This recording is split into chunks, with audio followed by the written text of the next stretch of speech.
We're back. This time with Kaylee and my friend Chris.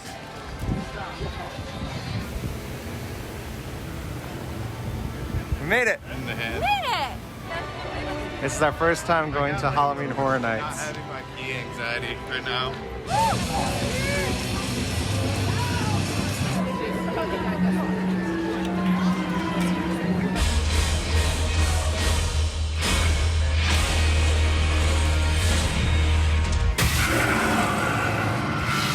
I'm Alex. I'm Kaylee. And we are Pinter Whitnick. We're musicians living and traveling full-time in our van. Join us for van life adventures, music, and shenanigans on the road. After leaving Estero Island, we drove up to Orlando for the next part of our month in Florida. He runs a little better than Kate McNamara. He's got a higher upside, but that does come with some risk because of his inexperience. We spent the first 2 days at Halloween Horror Nights at Universal Studios. Universal is our happy place, and we had never been to their Halloween events. We stayed at the park until 2 a.m. on both October 30th and Halloween, and were thoroughly but happily exhausted by the end of HHN. We rang in the 1st of November at Volcano Bay, enjoying the refreshing and relaxing tropical environment. After 3 days at Universal Orlando Resort, we had one more day to see anything we missed, and time for one more ride on Velocicoaster. Bringing someone new to a place with which you are very familiar allows you to see it in a new way. Having my friend Chris with us was so much fun. Lots of fun, everything is way. And his points of view repeatedly surprised us.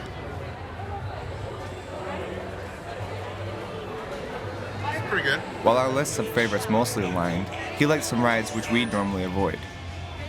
Kaylee's brother also joined us for HHN, and his love of horror and the classic monsters made Halloween even more enjoyable. We stayed at a campground run by the city of Orlando, which was beautiful and close to the parks. This, along with our annual passes, made our park days much more affordable and convenient. We made many breakfasts and dinners in the van, and always had a space in which we could recharge and feel at home. Following our 4 days at Universal, we spent 3 days at Disney World. First at Hollywood Studios, then Magic Kingdom, and finally Animal Kingdom. We will be sharing these adventures soon. We had fun returning to Disney for the first time since we were kids, but in short, Universal has our hearts.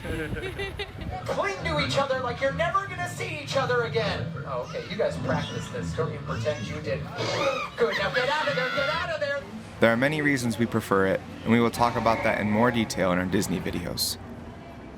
But one main reason is best illustrated by an evening trip we took to Islands of Adventure after a day full of errands. We decided to come back here after a few days at Disney. It feels great to be back here. It feels amazing. We're just walking through Port of Entry smiling, and that was something that we didn't really do at Disney. This is just a happy place for us. Now we get to do the one ride that's open that we've never done before. Never! And that's Storm Force Acceleratron. This is our last ride really to review for a while here. We always just kind of saw this ride, but it was never open, and we never really cared to go on it because it's just like a flat ride like you get at a fair. But now after being at Disney, we see that they have so many of those. They add them all the time. A big portion of their rides are just basically fair rides. And this had no wait as compared to Disney's 45-minute wait for something like this. And it went probably twice as fast. It was way more intense. So I think it's a winner. I really like it. First ride on the Hulk of the whole trip.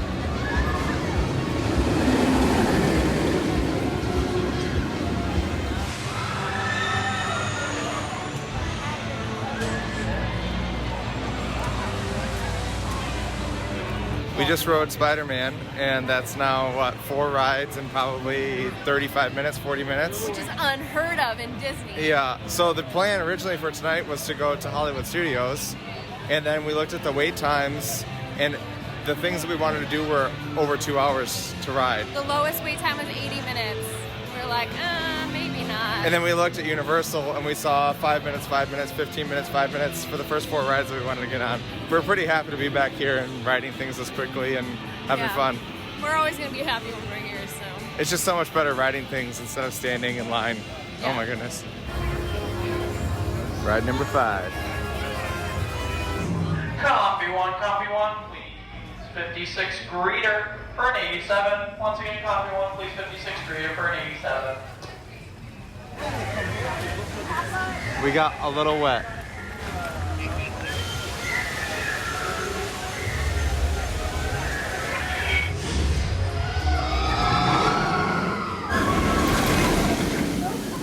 I will never not love that ride, and it's different every time we ride it. It is.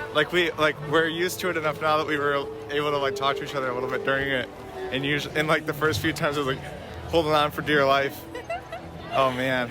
So we got a night ride in on Velocicoaster, and now we're gonna get ourselves a beer and then get in line for Hagrid's for back-to-back night rides on the two best coasters in Florida.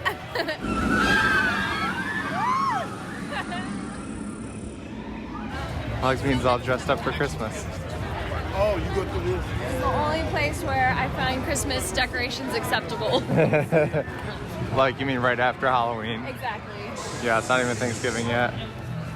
Oh, it's so magical here.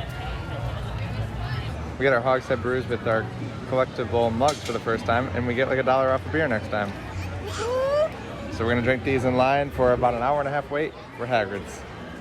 For everyone's safety, loose articles are not permitted. Heading into the Forbidden Forest This will include to have a drink with Hagrid. persons, wands, outside.